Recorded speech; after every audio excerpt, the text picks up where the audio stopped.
Let's read Bluey's Night Before Christmas. 'Twas the night before Chrissie went inside their home. Not a healer was stirring, not even a gnome. The stockings were hung, and high hopes filled the air that good old veranda Santa soon would be there. As Bluey and Bingo lay snug in their beds, dreams of chocolate doodads danced in their heads. And tired Mum and Dad, with no more to wrap, relaxed on the couch for a well-deserved nap.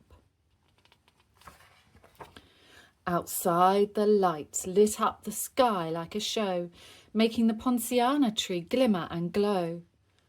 Then what did the kids hear on the veranda? They both woke up gasping, "It's gotta be Santa!"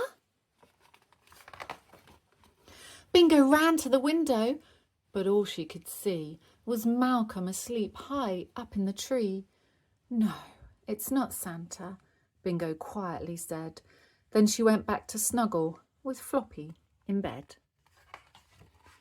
"Psst, Bingo," said Bluey. "I can't get to sleep. Let's take the train to see Santa, please, just a peep." "Okay," said Bingo, picking up all her toys before they tiptoed out, not making a noise. "Let's do this," said Bluey. "We'll find Mum and Dad first." Into the lounge room the Christmas train burst. "Ah!" shouted Dad, and Mum did the same. "Toot!" yelled the drivers. "Quick, jump on our train!" The passengers hopped on, all sleepy-eyed. "Welcome aboard, mate. You're in for a ride." Bluey looked at her mum with a smile on her face. "Now it's off to see Santa. There's no time to waste." "Your ticket is $1 trillion, please." "How much?" gasped Dad. Do you accept cheese?" "Sure thing," said the driver. "Have an awesome trip. Here's some crackers," added Dad. "You can have for a tip."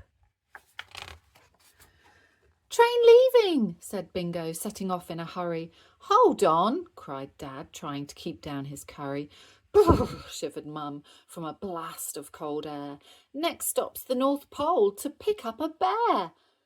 "This new passenger seems quite cranky," said Mum. "Roar," the bear growled while biting Dad's bum. "The poor fella's hungry," Bingo said, feeding him a pie. "Train leaving," called Bluey. "Time's starting to fly." Spotting something ahead, Dad yelled, "Ah, what's that?" "Don't worry, mate, it's just a boopsie crossing the track." "Watch out," yelped Mum as they slammed on the brake. "Train stopping," said Bingo, then picked up the snake. As the train chugged along, it started to wobble. Boopsie the bear were having a squabble, with a grrr and a hiss, then a bish-bash boff. "Train stopping," called Bluey, and kicked the pair off. Though the drivers were tired, they needed a race. To catch Santa now, they had to pick up the pace. "It's your turn, Dad, our driving shift's done. Strap yourself in, kids, it's time for some fun." Faster than a greyhound, the train puffed and puffed. A smell filled the carriage. "Hey, which one of you fluffed?"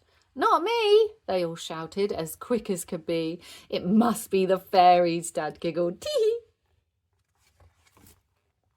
"Train stopping," said Dad as he started to slow.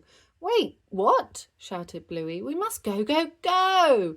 "Your driver," said Dad, "needs a quick dunny break." "There's no time," said Bluey. "Just drive the train, mate."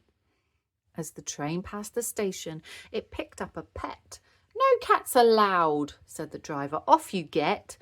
"I wouldn't touch him," Bluey sensibly said, as Mr. Cotton Socks pounced and went straight for Dad's head. The train climbed the mountain right to the top. At its final destination, it ground to a stop. "Last station, the veranda," the driver did shout. "Attention, all passengers, you need to get out." They looked all around, but couldn't find Santa. He was nowhere to be seen out on the veranda. but he'd definitely been there just moments before. There were cookie crumbs trailing all over the floor. "Oh, biscuits, we missed him," said Dad with surprise. But suddenly sleigh bells rang out from the skies. "It's Santa for real life," cried Bluey with a cheer. "We found him," said Bingo, "and all his reindeer." The healers looked up with mouths open wide. "Happy Christmas, Santa," Bluey and Bingo cried. And they heard him call back as he drove out of sight, "Happy Christmas to all, and to all a good night."